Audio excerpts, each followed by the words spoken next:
Topic number 2 then, moving on. OpenAI just did a deal with News Corp, who owns, publications like the Wall Street Journal. Yeah. The deal, as you know, you need data to train AI.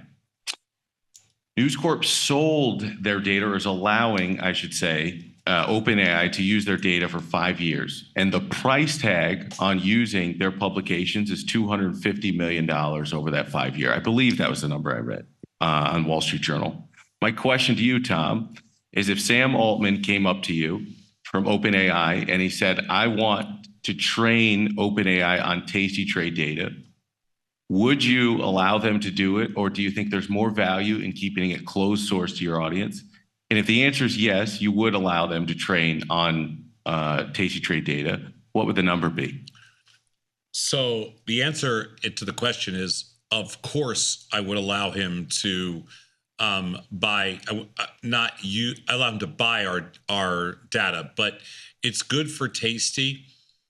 First of all, we should explain, we built our own bot. In very short order, our first bot, Tasty Bot, our first AI bot we built AI bots in the past, but this is the first time we've done one on all of our own research. We have 13 years worth of data research and everything else that we have built our own bot. The first one we're going to launch is on tastylive, the website, tastylive website.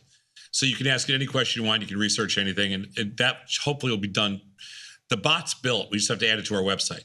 But then we're also going to add it to our software, so you can ask any question about any strategy or anything else. All the Tasty information is going to be out there.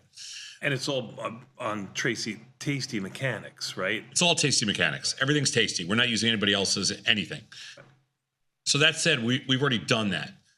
I would sell it to Sam Altman or Google or anybody else to the highest bidder. I mean, what did it cost us to build? Probably $100 million, all that stuff. It's 13 years, probably, I don't know. When it's all said and done, over $100 million. I would say that for me to recoup some of the value, plus it's beneficial to Tasty, the more people that learn about the stuff that we do. So I would love Google to spit back like all Tasty type of mechanics when it comes to option trading. And I would love OpenAI or whoever else it is to have our data so that people that read about option trading learn from us rather than learn from somebody else. My take on this, Victor, is it's worth a lot of money. Even if we weren't paid a dime for it, it's worth money to us to get our stuff out there. I think our stuff's worth more than that. And I would say, if you want me to throw out a number, I would say $25 to $50 million I'd be happy. I did not expect that answer. What a world it would be if you ask Google questions about the markets, and instead of getting pointed to like Market Watch articles or things of that nature, you actually got real know-how and mechanics. I would almost do it for free if I knew that would be the primary thing. It'd be worth it to us. All right. So let me ask you this question. I wanted to figure out how to ask you this. So Goldman, I knew that putting their name in this would automatically make you hate it. So I wanted to ask in reverse, but it's too late now. Goldman has said that they expect markets to trade sideways for the remainder of 2024. I am curious what you think about what would your reaction be to that report? I mean, I don't have a reaction to Goldman Sachs making statements on the market. I don't believe they know anything more than you do, or Ilya, or Chris, or Dylan, or Tony, or myself. I wrote about this last weekend. I have if somebody said to me, do you care what Goldman thinks? My answer is, of course I do not care what Goldman thinks. They mean nothing to me with respect to, if I use Goldman Sachs for anything, it's as a service. I look at them as a facilitator. I have a personal relationship and a business relationship with Goldman Sachs. They're just a facilitator for me. If I want to do a swap, or if the company has, we use them as one of our banks, that's fine. I don't look at them for information on anything. Nor do we for any of the other banks or large financial institutions. We have relationships with probably, Bank of Montreal, JP Morgan, Citi, everybody. We don't listen to one thing any of them have to say about anything, other than we use them as a facilitator for things that we need to get done. So next one, Live Nation is either getting sued or going to get sued here this afternoon by the Department of Justice. After going after Google a few times, Apple, Live Nation is next on the docket. They plan to sue them. They allowed Live Nation and Ticketmaster during the Obama administration back in 2010 to basically join.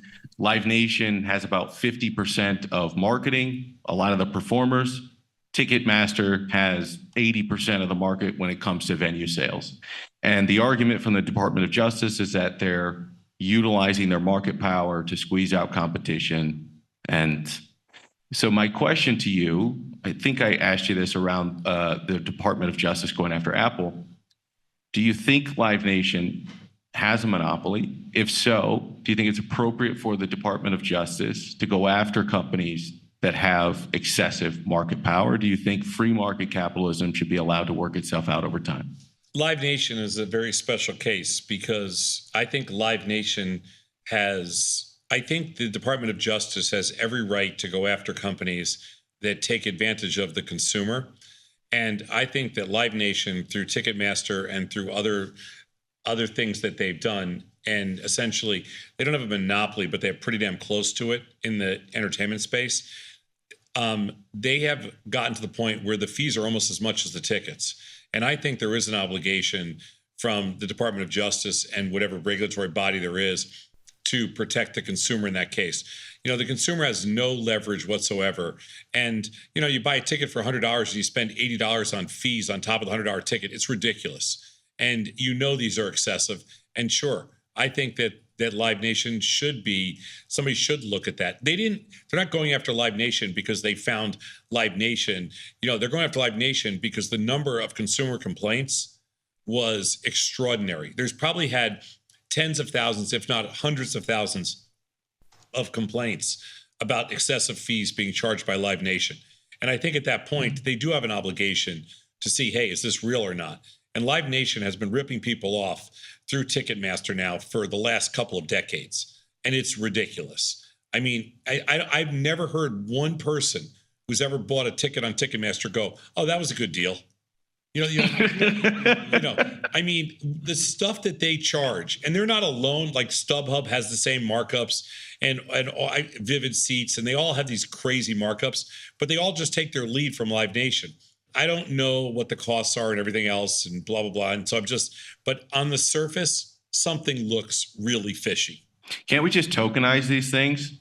And then Sure. just be done with it? Sure. Let the free market figure out the price of these things? Sure. Well, Collapse the primary and secondary markets into single initial offerings with secondary markets that are transparent to the whole world. Why is that not a thing yet?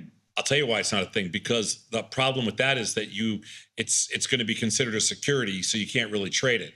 But can we tokenize? So the tradability of that is not going to happen because the SEC and other regulatory bodies won't let you create that marketplace. Can't you tokenize this? Of course, and you should be able to. Why can't somebody who's a venue write a smart contract? I feel like you can do this for next to nothing. I mean, I feel like it should be a piece of cake in today's world.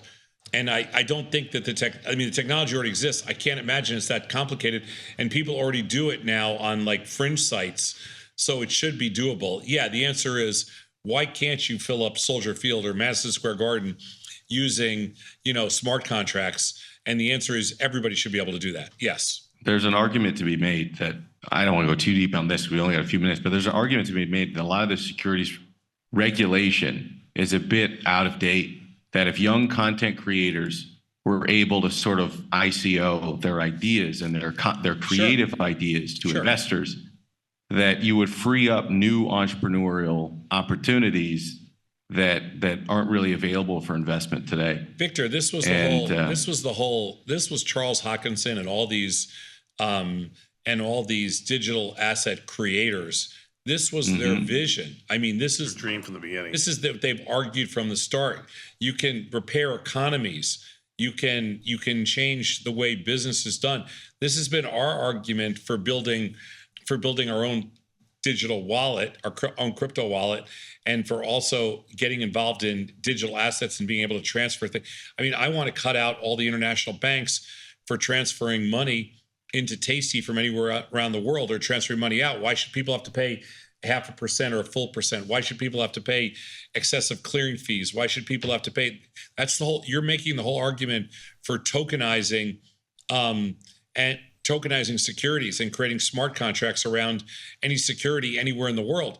This is where we're going. We're not going to be able to stop this, or there's no reason to even try to stop it other than, there's a regulatory aspect to it that nobody wants to lose control.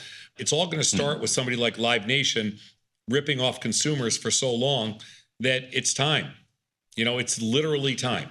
This ties perfectly into the last topic that I had, which was Axios just put out a survey which said 50. It's sort of apropos here. You've got all-time highs that are being met today in the marketplace. At the same time, Axios puts out a survey that says 56% of Americans think the U.S. is currently in a recession.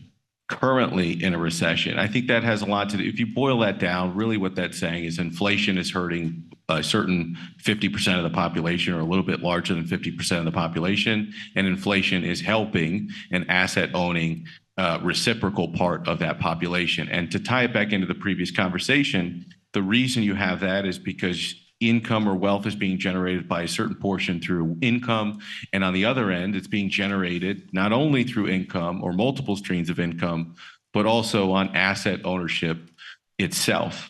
And the greatest way to potentially start looking at the Gini coefficient about wealth equality is perhaps not massive redistribution of wealth. It's thinking about how to create asset owners out of the 56% of the population that's creating income for themselves purely through wages, and being able to tokenize yourself or your individual entrepreneurial endeavors, your ideas, versus needing to formalize that through traditional banking channels, especially in underbanked or unbanked communities.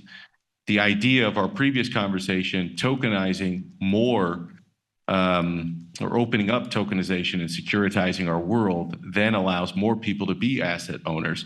So my question to you, why do you think 56% of Americans think we're currently in a recession, Tom? First of all, there's two different questions here. The first part is, I agree with that. I agree with the premise that everything's going to be non-traditional in years to come, and there's no reason a lot of it won't be more peer-to-peer, and a lot of it won't be through some form of tokenization, smart contracts, like off the grid type of stuff. Right now, there's a lot of fraud and there's a lot of like FOMO. So that, we need more guardrails. We need more legitimacy to the space, but we're getting there. Like after the FTX and Binance stuff, people have to be careful about, where they put their money and blah, blah, blah. And there needs to be some consumer protections in there. But the second part, and so I'm in favor of moving that direction. I just think it's early. We're early in the process.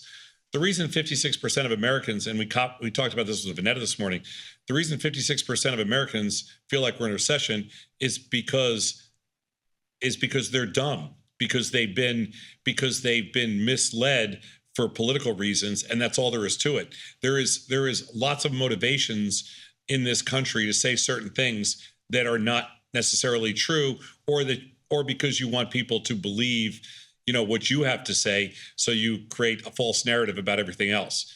It's what's happened, unfortunately, to discourse and politics, and it is where we are. It is where we are in this world, and it's not going to change until things have got to get a lot worse before they get better in that sense. But you know what? I also almost don't blame these kind of unethical and worthless politicians to start with, because they're just doing the only thing they know how to do. And it's up to people. We have to stop blaming people we have to stop blaming these people, because you know what? The real blame needs to be on the people that don't do enough research on their own, and don't read enough on their own, and don't learn enough on their own to form their own opinions. And I think that's, ultimately, that's the problem. And that's what happens. You just said some of the information they're getting is not factually accurate. Well, that's right. And they have to work harder to get factually accurate information. You're asking a lot now. I'm not asking that much. I don't think it's unreasonable to force, this is what happens in places like North Korea. This is what happens in lots of different places throughout history. And we have to be careful about that we don't fall into that kind of trap. And you know what? It's on all of us. And I think we talked about this the other day. I wrote about something last weekend, which is like, that's why I don't mind that, Roaring Kitty says something. It's still your responsibility. Before you buy GameStop, you have a responsibility, to say, hey, is this just a ridiculous, stupid shot or whatever it is? I don't Or this mind. sounds good for these reasons. I understand, or it sounds good. I don't mind Kathy Wood talking her book. I don't mind Bill Ackman talking his book. I don't mind some politician talking their book. We just have to be smart enough to know, oh my God, their book is they're crazy, or this is just their own opinion, or it doesn't mean anything. Who cares what they think? And I think that, that's where we are in society today. And I don't know, again, over time, a combination of technology, education, and bottoming out will change all that. But we're not there yet. But I don't want to tie that into the first part of the discussion, which is, I think that's fair. Which is, are we going a different direction in the future when it comes to financing ideas and things like that? And the answer is we're absolutely, and it's going to open up capital for brilliant thinkers all over the world. I mean, Dylan and I had this conversation yesterday, and I said one of the reasons that the U.S. is really the only place where you can innovate to a certain level and you can raise capital and do what you have to do is because we will take your smart people. We will if you're a smart person, we will drain the whole rest of the world of all their smart people. And you can come to the U.S. and you can do whatever the hell you want here because that's what we do. Can't do that anywhere else in the world. You can't go to Japan and build a business. You can't go to China and build a business. You can't go to Russia and build a business as an American. But if you're a Russian, if you're Chinese, if you're Japanese, okay, if you're Korean, if you're Australian, if you're Brazilian, you can come to the U.S. and you can create an amazing business because that's how we operate. There's nothing wrong with that, by the way. That's the beauty of our economy.